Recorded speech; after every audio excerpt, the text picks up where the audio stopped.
тооцооно. За бид нар энэ 2024 оны 5 дугаар сарын 2-ны өдрийн 38 дугаар тогтоолын хэрэгжилтийн явцтай танилцж байгаа тийм үү. За энэтэй холбоотой нэг хэдэн асуудлууд байна. За бид нар мэдж байгаа ер нь эрүүл мэндийн зардлын 15-аас 25% нь одоо эм эзэлдэг өөрөө тий. Тэгээ хэрв эмийн үнэлт нь өсөлтгүй, хяналтгүй, чанаргүй, хэрэглэн зохисгүй, эмийн борлуулалт нь өөрөө маш их сонирхол, орлого хөөсөн тийм бизнес болох ийм том асуудалтай тулгарч болдог тийм үү. Дээрэс нь энэ эмийн зардал нь манай салбарын санхүүжилтийн одоо яг хэдэн хувьд нь орж ирж байгаа юм. Энэ нь өсөж байгаа юу, буурж байгаа юу, хандлага нь ямар байгаа.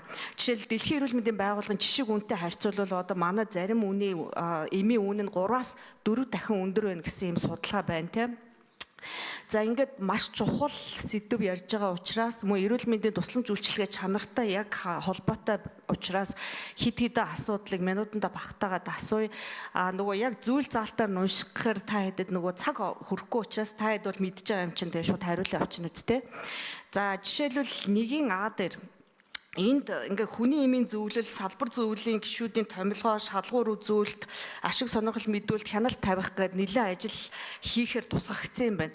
Гэхдээ энэ дотор яг одоо энэ салбар зөвлөлийн хідэн гишүүдийг ямар шалгуураар сонгогдоод томилсон юм. Тэг хэдэн удаа хуралдсан. Тэгээ бодлогын бүлгэн зарчмын ямар шийдвэрүүд гарсан. Тэгснээрээ одоо нөгөө сайжруулах гэсэн энэ одоо хүрс нь бий болсон юм үгүй юу? Яг гол нь нэг иймэрхүү асуудлууд нь надад их сонирхолтой байна. За хоёрдугаарт энэ 1-ийн Б дээр хууль эрх зүйн орчныг бүрдүүлж өгсөн гэдээ заасан байна. Тэгэхээр яг ямар хууль эрх зүйн орчныг бүрдүүлж өгсөн бэ? Өмнө нь хууль эрх зүйн орчин байгаагүй юм уу? Эсвэл байснаа сайжруулсан юм болов уу? Хэрвээ сайжруулсан бол ямар хууль эрх зүйн орчин болоогүй учраас хийгээд энэ нь ямар өөрчлөлтийг энэ салбарт яг дагуулж гаргаж ирсэн бэ гэдэг нь бас сонирхолтой байна.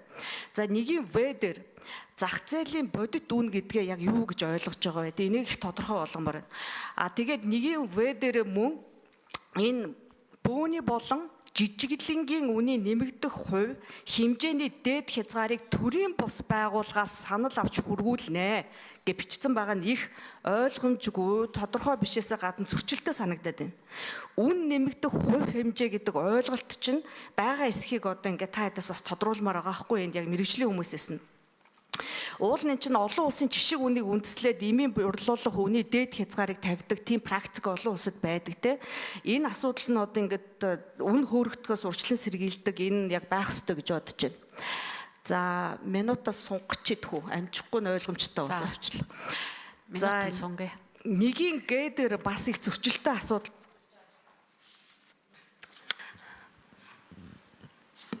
1-ийн Г дээр бас их зөрчилтэй санагдаж байна. Юу гэхээр даатгалд очих ёстой мөнгөөрөө эмийн хэрэгслийн хяналт зохицуулалтын газар нь одоо авч ашиглаад байгаа юм шиг. Өөрөөр хэлбэл байрны түрээсийн мөнгөөс сар бүр 35.6 сая төгрөгийг авч байна. Одоо яг тэгж уншигдчихэж байгаа байхгүй энэ тайлан дээр. Хэрэг тийм бол даатгалтай иргэний эмчилгээнд ашиглах ёстой мөнгийг хяналтын газар нь захиргааны зардлыг санхүүжүүлээд байгаа юм уу гэдэг асуудал гарч ирж байна. Үгүй л байх гэж найдаж байна л да. За 1-ийн Д дээр эмнэлгийн хэрэгслийн импорт экспортын мэдүүлэг олгох, журам, тогтоол, тушаал, захиргааны хэм хэмжээний акт гэдэг баахан бичиг цаас үйлдвэрлэсэн байна. Гэхдээ энээсээ илүүтэйгээр энэ уулын тайлан дээр би юу уншмаар байна гэхээр эмийн экспорт, эмийн импортыг зохицуулснаар эмийн тоо, хэмжээ, чанарт яг ямар өөрчлөлт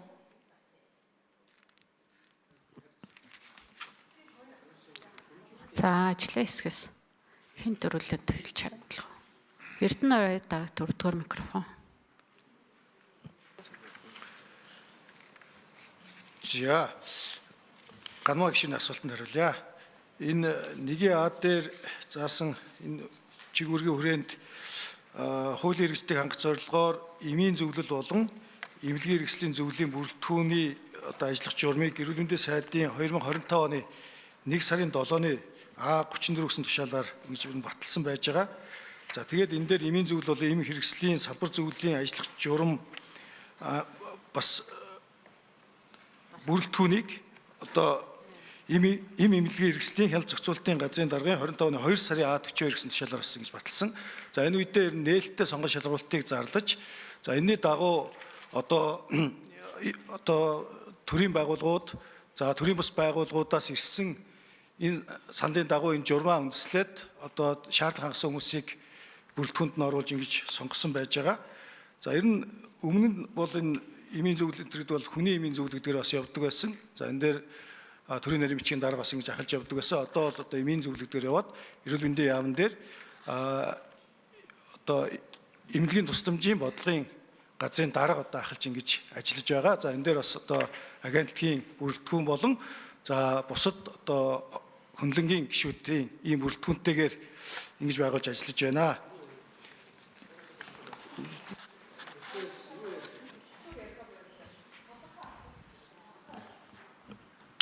Бүр тогтоолын нэг БВГ гэд бүр яг тодорхой асуусан. Тэгэхээр яг тэрийг хариулъя. За хэн хариулах вэ? Үргэлжлүүлээд хэн хариулах юм? Нэмээд хариулах юм уу?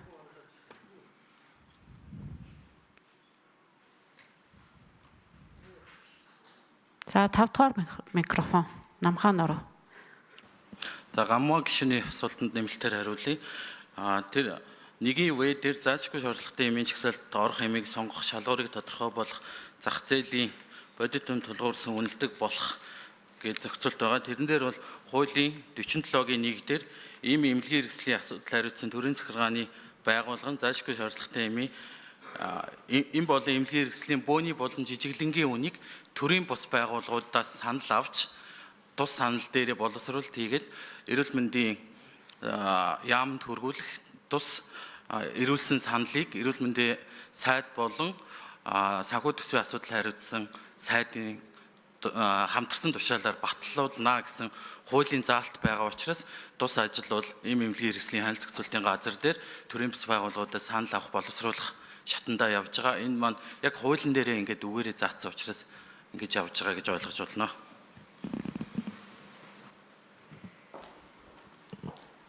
За 3 дугаар микрофон. Тэр түрүү нөгөө эмийн үн 3-аас 4 дахин үнэтэй байна. За тэгээд түрээсээ мөнгө тийм гэд босод асуудлуудаар нь хариулж байгаа. Гаммаа гишүүний асуултанд хариулъя. За нэгийн Б дээр байгаа тэр итгэлцлийн зохистой дадал гэдэг асуудал бол хуучин одоо манай зохицуулалтын чиг үүрэг ч юм уу ямар нэгэн хууль эрх зүйдээр ямар нэгэн зохицуулалт байгаагүй.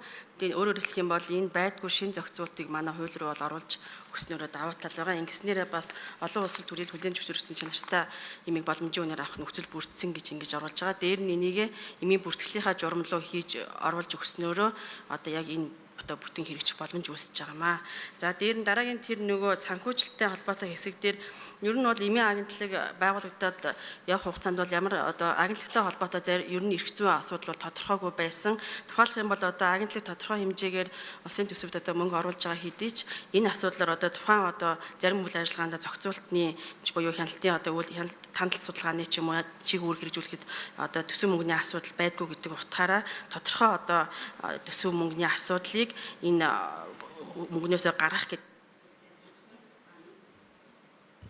За нэмэлт хугацаагаа өгнө. 3 дугаар микрофон. Энэ журмыг бол сангийн сайд манай эрүүл мэндийн сайд хамтарч батлахаар хуулиараа шийдэж өгсөн. Өөрөөр хэлэх юм бол бас энэ агентлагийг чадваржуулах, бэхжүүлэхэд энэ заалт бас чухал одоо заалт тавьж өгснөөрөө бас даваа талтай байгаамаа. За дараагийн нэг асуудал бол тэр нөгөө импорт экспортын зохицуулалтыг хуулинд одоо наривчлал тавьж өгөх гэдэг асуудлыг тавьсан. Энэ үүндээ өөрөөр хэлэх юм бол Монгол улс импортлогч орон нийт эмийнхаа 80 гаруй хувийг импортоор авж байгаа. Экспортлж байгаа цөөхөн эмэн дээрээ бас хуулийн дээр ер нь экспорттой холбоотой наривчлсан зохицуулалт байхгүйгээс манай Монгол улсын зарим эмнэлгийн хэрэгслээ бол гадагшаа гарах боломжгүй байсан учраас энэ журмаар буюу энэ хуулийн заалтаараа хийж өгж байгаа. Ингэснээр одоо тухайлах юм бол одоо манай зарим үндэсний одоо уламжилт эмийг Польш зарим улс орн руу экспортлох гарц нэмэгдэж байгаа. Зарим одоо мансуур цэцэн нөлөөтэй эмийг бас зарим улс руу Станы орнууд руу бас экспортлох боломж бүрдэж байгаа. Ингэснээр бас бидэд юу гэж харж байгаа вэ гэхээр энэ одоо экспорт, импортын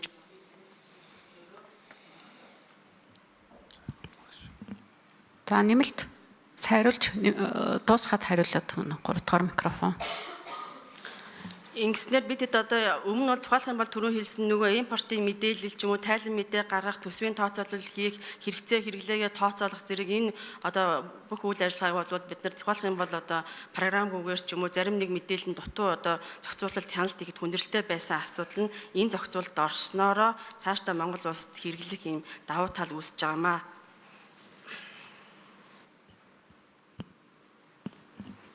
За. Пэшин гişүү. Асуулт асууна.